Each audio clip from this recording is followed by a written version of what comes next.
안녕하세요. 오늘도 사연살롱을 찾아주셔서 감사합니다.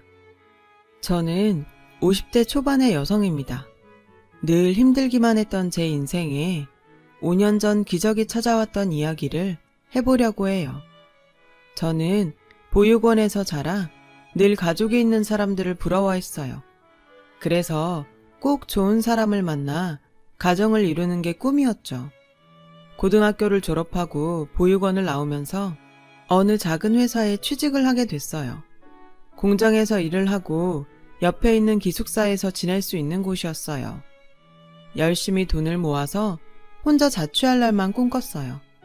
나만의 공간을 갖고 싶었거든요. 그렇게 돈 모으는 데 열중해 있던 어느 날 남편을 만나게 됐어요. 사무직이었던 남편이 공장에 샘플을 전달하러 왔다가 저와 만나게 된 건데요. 저는 그때 공장 사무실에서 격리를 하고 있었어요. 남편은 제가 마음에 들었는지 처음 만났을 때부터 친근하게 말을 걸었고 그런 남편이 좋았어요. 친절하고 따뜻하게 대하는 사람이 별로 없었으니까요. 처음 받아보는 친절에 마음을 뺏겼던 것 같아요. 남편과 6개월 정도 사귀다가 결혼을 했습니다. 어릴 때부터 꿈꿔왔던 가족이 생긴다는 것에 너무도 마음이 벅차 결혼식 내내 울었던 기억이 나네요. 남편은 그런 저를 보며 결혼식 날 신부가 그렇게 울면 미운 딸 낳는다는데? 라며 놀리는 바람에 더 울었었네요. 시어머니는 말이 없고 무뚝뚝해 보이셨지만 고아인 저를 받아주신 것만도 감사해서 처음 뵀던 날 큰 절까지 올렸었죠. 그리고 누구보다 잘 살겠다고 약속했어요. 결혼 후 몇 년간은 별일 없이 잘 지냈어요. 두 아이가 태어났고 저는 애들을 키우랴 남편 뒷바라지하랴 매일매일 정신이 없어서 하루가 어떻게 가는지도 모르고 지냈어요.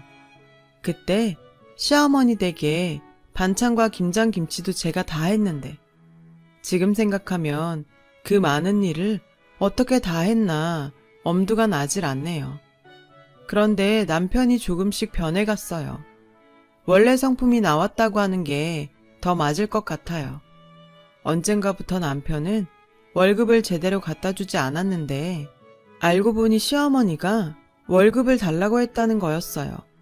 제가 남편한테 어머님이 당신 월급 달라고 하셨다며 그래도 우리가 쓸 건 남기고 드려야지 그렇게 다 갖다 드리면 애들은 어떻게 우리 생활비는 어쩌고 지금 당장 내일 장볼 돈도 없는데 미리 말을 해주던가 라고 하자 남편은 버럭 화를 내며 아니 그동안 내가 갖다 준 돈 다 어쩌고 내일 장볼 돈도 없다고 그래?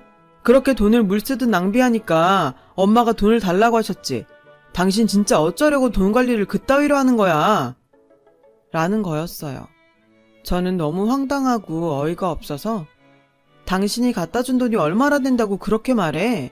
우리 생활비하고 적금붓고 나면 빠듯해서 남는 것도 없어. 그건 당신이 제일 잘 알잖아. 그리고 내가 무슨 낭비를 해. 낭비할 돈도 없지만 난 몇 년째 옷도 안 사 입잖아. 그렇게 말하면 난 억울하지. 라고 했고 남편은 시끄러. 앞으로 엄마가 용돈 조금씩 보낸다니까 그걸로 쓰고 살아. 아 진짜 내가 엄마 보기 창피해서. 라고 소리를 지르고는 집을 나가더군요. 시어머니는 제가 친정이 없다고 은근히 일도 많이 시키셨고 갑자기 불러서 저녁을 지어라. 친구들이 오니 밥상 차려라. 그러는 일도 많았지만 다 꾹 참고 시키는 대로 해왔어요. 그렇게 하는 게 집안에 분란도 안 생기고 나는 미움받아도 우리 애들은 사랑받을 거라고 믿었기 때문이었어요. 하지만 남편 월급을 가져가는 건 도저히 이해가 되지 않았어요. 어머니, 현수 아빠한테 들었는데 월급을 달라고 하셨다면서요. 그런데 그 돈은 제가 적금도 붓고 애들하고 생활도 해야 돼서요. 라고 하니 니네 쓸 돈은 준다고 성주가 얘기 안 했니? 그동안 보니까 네가 아주 씀씀이가 해프더라. 시장 가서 야채 같은 것도 쓸데없이 많이 사오고 내 식구 먹으면서 뭘 그렇게 많이 사는 거냐. 그래서 내가 가지고 있으면서 쓸 만큼만 주겠다고 했다.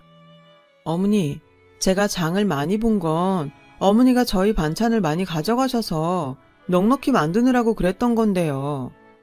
시끄럽다. 너 말하는 게 아주 이상하다. 지금 나 때문에 돈을 많이 썼다는 거야? 그렇게 나오시니 저는 더 이상 아무 말도 할 수 없었죠.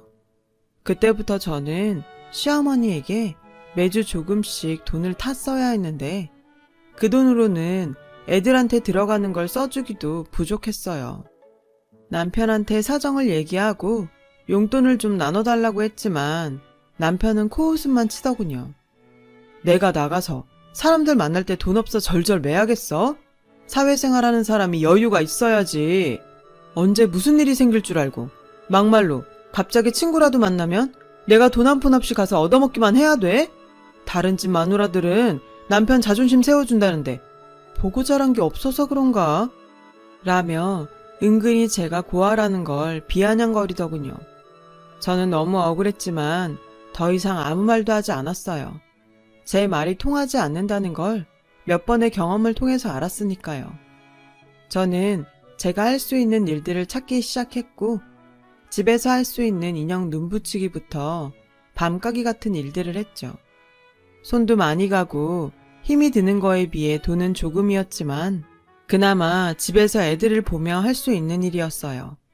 사정이 이런데도 시어머니는 주는 돈을 더 줄이더군요. 요새 돈 좀 번다며 그럼 더 안 줘도 되지? 라며 조금씩 줄이더니 어느 날부터인가는 돈을 한 푼도 보내지 않았어요. 어머니, 이번 주 돈은 언제 보내주세요? 원래 어제 주셨는데. 라고 하자 네가 버는 돈으로 충분히 쓰고 살겠더만 꼭 내 아들이 번 걸 그렇게 가져다 쓰려고 드니? 너도 좀 염치가 있어봐라. 다른 집 며느리들은 직장도 좋은 데 다녀서 집에 이모들 두고 시댁에도 돈 펑펑 쓴다는데 너는 어째 타갈 생각만 하니?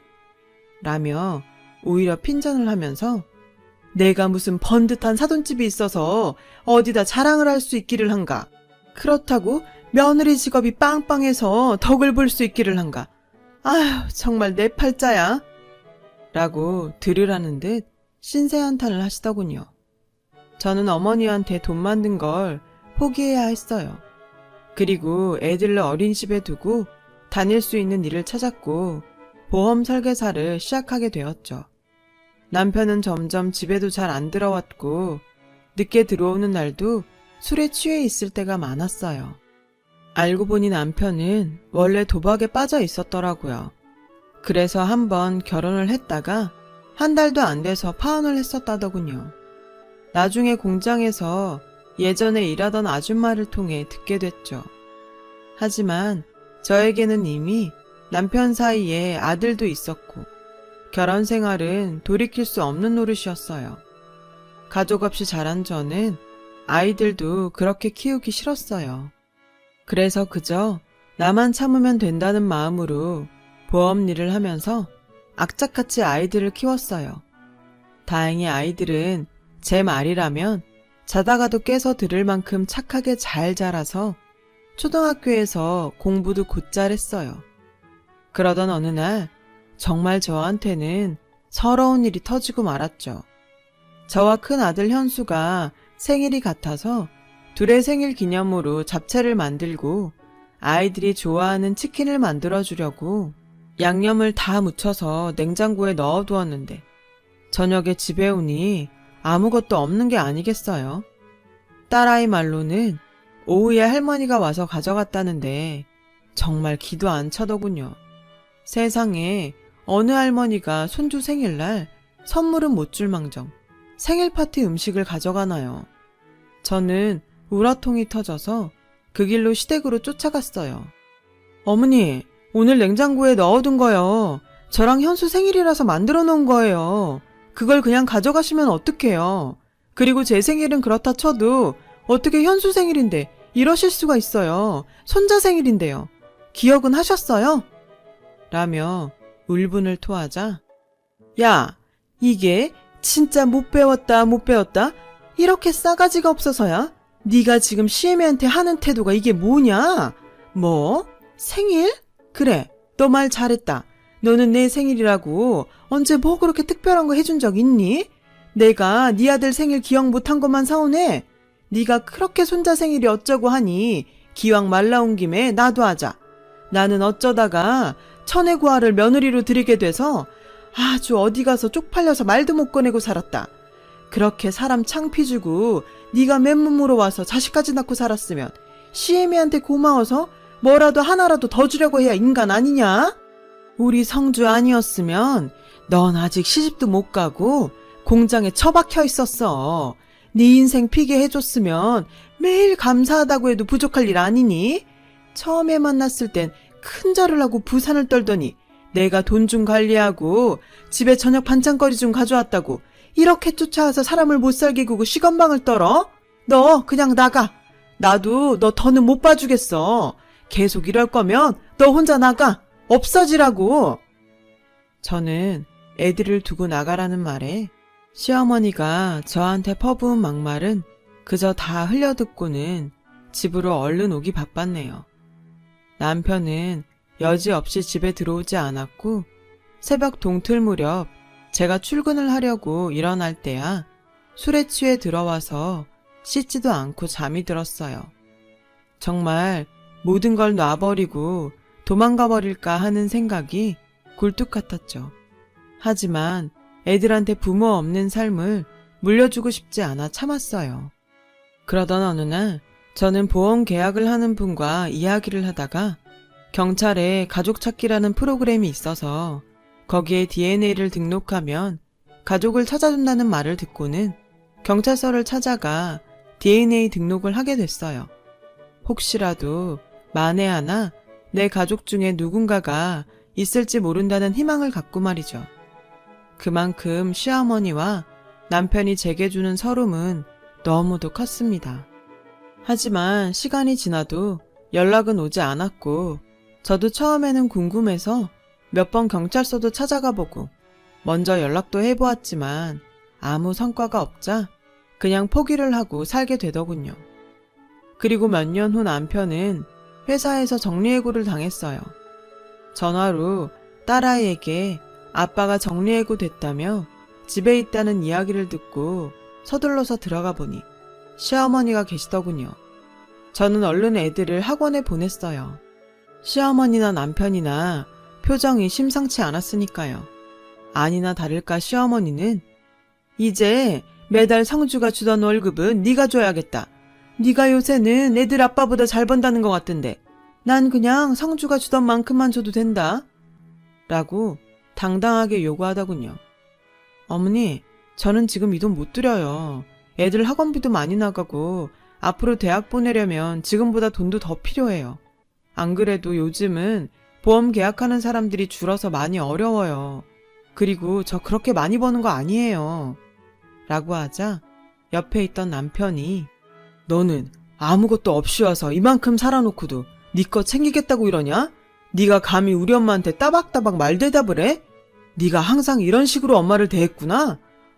진짜 미쳤네. 그런 식으로 말하지 마. 나도 할 만큼 했어. 이건 내가 잘 먹고 잘 살겠다는 거 아니잖아. 우리 현수랑 현아를 위해서 그러는 거라고. 어머니는 그동안 당신한테서 가져간 돈도 아직 있는데 그거 안 쓰고 모아주신다고 했다며. 그럼 지금 그 돈 쓰면 되잖아. 라고 하자 둘은 방방 뛰고 난리가 났어요. 너 진짜 간도 크다. 내가 꼭 그 돈 어디다 쓰기라도 한 것처럼 말하는구나. 넌 내 아들 돈이 그렇게 우습니? 그 돈을 막 쓰겠다고 하네 얘가. 당신 미쳤어? 어디다 대고 큰 소리야. 그럼 엄마는 현수 현아 생각 안 한다는 거야? 둘은 앞뒤가 안 맞는 말을 해가며 저를 잡아먹을 것처럼 굴었어요. 그래도 저는 물러날 수 없었어요. 제가 버는 건 분명히 한계가 있는데 시어머니가 돈을 달라는 대로 그렇게 줬다간 언제 또 낭패를 당할지 모를 일이었어요. 남편은 제가 계속 돈을 안 내놓을 것 같자 이제는 자기 용돈만이라도 달라고 압박하더군요. 그건 어머니가 전에 당신 돈 가져간 데서 주셔야 될 것 같은데 당신 돈 우리한테 쓰는 건 아까워도 당신이 쓰는 거니까 주실 거야. 근데 진짜 이 여자가 왜 자꾸 내 돈을 꺼내 쓰라고 난리야? 남편은 길길이 날뛰었고 그 뒤로 집에서 자주 행패를 부리고 돈 내놓으라고 소리를 질렀어요. 저는 아이들이 남편 때문에 피해보는 것이 싫어서 몰래 밖에서 만나 저녁 먹을 돈을 주며 학원으로 바로 보내곤 했네요. 아이들은 저에게 저런 사람들 아빠도 아니고 할머니도 아니야. 남보다 더해. 엄마, 그냥 이혼하고 편하게 혼자 살아. 이제 겨우 중학교 1학년인 딸아이가 하는 말에 가슴이 찢어질 것 같았죠. 그래도 저는 저런 아빠라도 애들한테 있는 게 낫다고 생각했어요. 그래야 나중에 애들이 지금 제가 겪는 서름을 겪지 않을 테니까요. 그렇게 몇 달이 지났는데 하루는 녹초가 돼서 집에 들어가려고 하니 문이 열리지 않는 거예요. 현관 비밀번호를 몇 번이고 다시 눌러서 경고음이 울렸지만 문을 열리지 않았어요. 저는 문을 두드리며 당신 안에 없어? 왜 문이 안 열리지? 여보! 남편은 전화도 받지 않더군요. 그러다가 저희 집에 시어머니가 오시길래 어머니, 문이 안 열려서 사람을 불러야 할 것 같아요. 했더니 문을 열고 들어가 잠궈버리더군요. 그리고는 저한테 전화를 걸어서 네가 돈을 못 주겠다면 우리도 가만히 있을 수 없다. 우리 집에 하나 도움 안 되는 며느리 이젠 필요 없다고 라며 나가라고 하셨고 저는 여보, 어머니 말씀이 진짜야? 맞아? 라며 계속 문을 두드리자 남편은 나와서 저한테 삿대질을 하며 다 필요 없다는 말 못 들었어? 나가라고! 학원에서 밤늦게 온 아이들은 이 사실을 알고 울고불고 난리가 났지만 시어머니는 오히려 니들이 그러면 엄마만 더 힘들게 될 줄 알아. 현수 너 함부로 까불고 엄마 찾겠다고 나서면 가만 안 둘 거야. 라며 애들한테 겁을 줬다고 하더군요. 저는 결국 급하게 혼자서 잠만 잘 수 있는 원룸을 구했고 더 악착같이 돈을 모아야 하겠다는 생각에 야식업체 설거지까지 했네요. 가끔 학교로 애들을 보러 가는 날이면 눈물바다가 됐죠. 애들은 자꾸 저와 살겠다고 했지만 아직 그럴 형편은 아니었어요. 저는 그저 애들에게 조금만 더 참으라고 말할 수밖에 없었어요. 그러던 어느 날 저는 뜻밖의 전화를 받았습니다. 가족찾기에 등록한 DNA와 일치하는 사람들이 나타났다는 거였어요. 너무 믿기질 않아 경찰서로 쫓아가니 지난주에 어떤 할아버지가 어렸을 때 잊어버린 딸을 찾고 싶다고 오셨는데 DNA 검사 결과 이유미 씨 가족인 걸로 밝혀졌습니다. 라는데 정말 입이 다물어지지 않았어요. 저는 그날 제 가족이라는 분들을 만났어요. 진짜 제가 맞아요? 거짓말 아니죠? 제 가족 맞죠?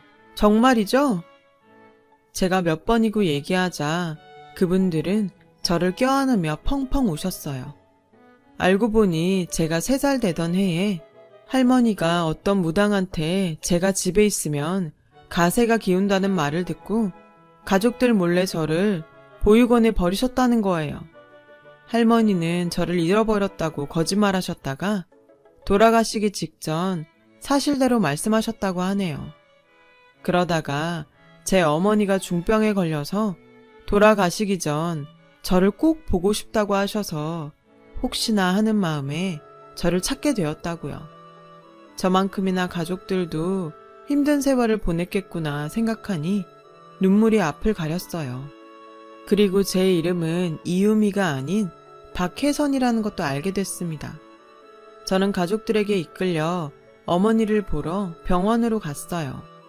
엄마, 혜선이요. 엄마가 그렇게 보고 싶어한 혜선이 왔어요.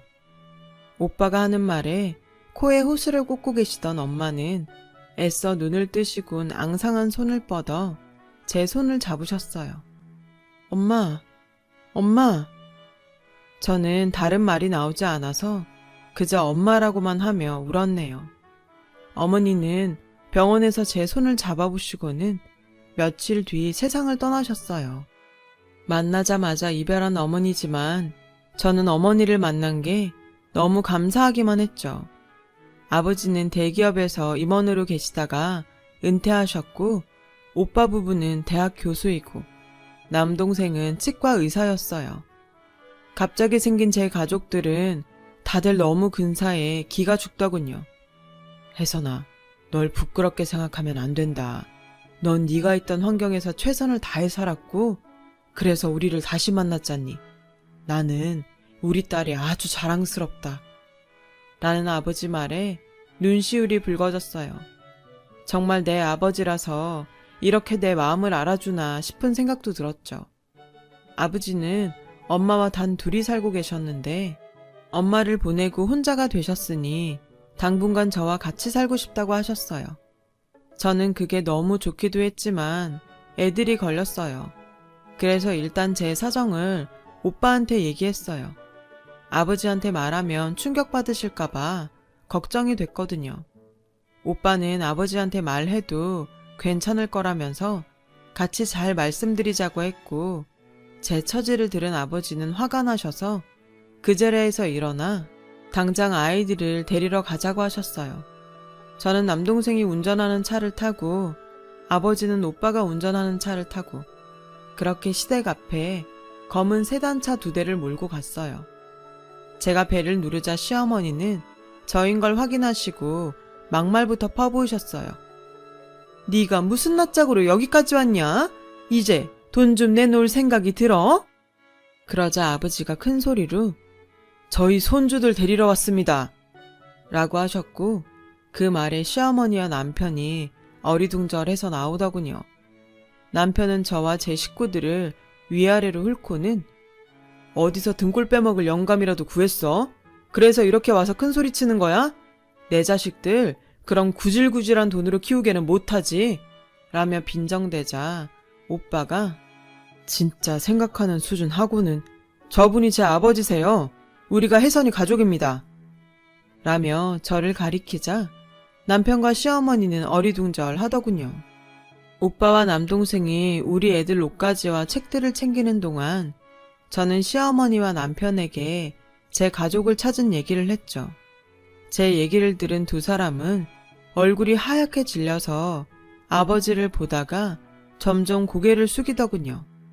아버지는 돈 때문에 항상 걱정이 많으신 것 같으니 이제 제 손주들은 제가 챙기겠습니다.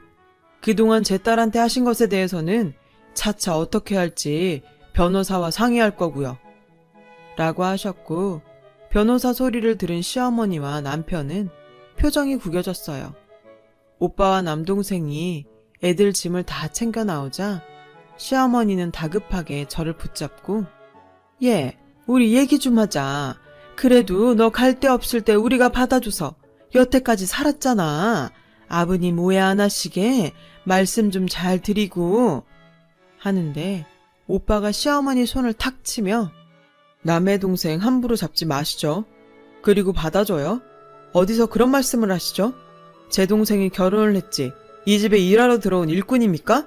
사람이 힘없다고 막대하고 그러는 거 아닙니다. 라며 차갑게 말하자 시어머니는 절절 매기 시작했어요. 예, 내가 정말 큰 실수를 했다. 정말 미안하다. 내가 잘못했어. 여보, 내가 미안해. 당신이 돈 안 준다니까 그만 욱해서. 정말 내가 바보 같았어. 미안해. 저는 너무 기가 막혀서 돈을 안 준다고 해서? 당신이 어떻게 그런 말을 해? 난 당신이 번 돈 거의 만져보지도 못한 사람이야. 그런데 내가 아이들하고 먹고 살겠다고 한 돈을 안 준다고 사람을 그렇게 내쫓아? 그것도 일하고 들어오는 사람을? 나 이혼 소송할 거니까 그렇게 알고 있어. 저는 애들을 데리러 학교로 갔고 갑자기 외할아버지와 외삼촌이 생긴 아이들은 어안이 벙벙했지만 곧 너무 기뻐하며 좋아해줬어요. 그리고 시어머니와 남편은 몇 번이고 제게 연락을 하고 찾아오기도 했지만 만나지 않았어요. 한 번은 제가 오빠 부부와 백화점에 갔는데 어떻게 알고 시어머니가 저희를 쫓아오신 거예요. 그래서 오빠가 무슨 얘기할 건지 드러나 보겠다며 같이 백화점 커피숍으로 들어갔죠. 그랬더니 시어머니는 저희도 쟤하고 잘 지냈는데 아들이 회사를 그만두면서 문제가 생긴 거예요.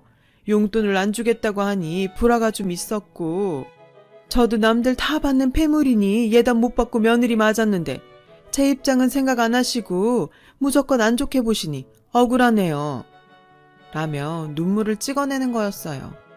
그러자 오빠는 좋습니다. 그 용돈이란 거에 폐물 예단해드리고 저희도 가정폭력과 협박으로 아드님 사돈분 정식으로 고소하겠습니다. 라고 하니 시어머니는 아니 그러시면 얘기가 틀려지죠.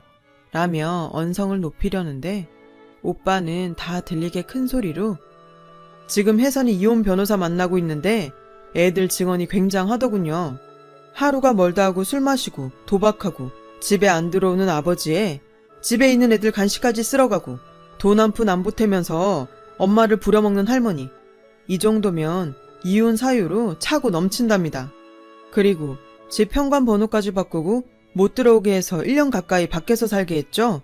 이런 것도 다 죄가 될 수 있고 위자료 받아낼 수 있다고 하던데 저희는 그대로 다 진행할 겁니다. 그러니까 그렇게 알고 계세요. 억울하다는 시어머니 말에 기가 차서 저도 한마디 했어요. 어머님 집에는 최신형 에어컨에 제일 큰 냉장고까지 있고 부엌도 최신식으로 다 뜯어 고치셨던데요.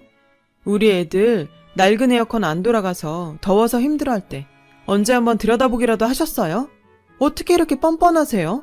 이제 와서 제가 친정이 생기니까 이런 식으로 돌변하시다니 정말 너무 유치하고 우습네요. 그 미안하다는 말도 못 믿겠으니까 나중에 법정에서 만나죠. 라며 소리 질렀고 시어머니는 주변에서 다 쳐다보자 얼굴을 숙이고 서둘러 나갔네요. 저는 아버지가 잘 아시는 변호사분 소개로 좋은 이혼 변호사를 만나서 소송에 승소를 하고 위자료도 받고 정신적 피해 보상도 받았어요. 지금은 아이들도 다 대학 가고 저는 인생 처음으로 매일 편안한 생활을 하고 있어요. 이런 든든한 가족들이 있다는 게 살아가면서 이렇게나 힘이 된다는 걸 몰랐어요. 가지고 있을 땐 모른다고 하던데요. 많은 분들께서 가족이라는 존재가 원래 있었기 때문에 너무도 당연한 거라 소중함을 저만큼은 못 느끼실지도 모르겠어요. 오늘은 더 따뜻한 마음으로 가족들 한 번 더 생각해 보시는 건 어떨까요?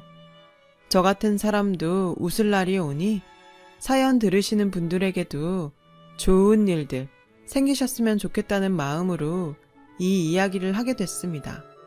그럼 다들 행복하세요. 들어주셔서 감사합니다. 여러분, 사연 댓글에 응원과 현명한 조언 부탁드려요. 좋아요와 구독은 저에게 큰 힘이 됩니다. 오늘도 좋은 일 가득하세요.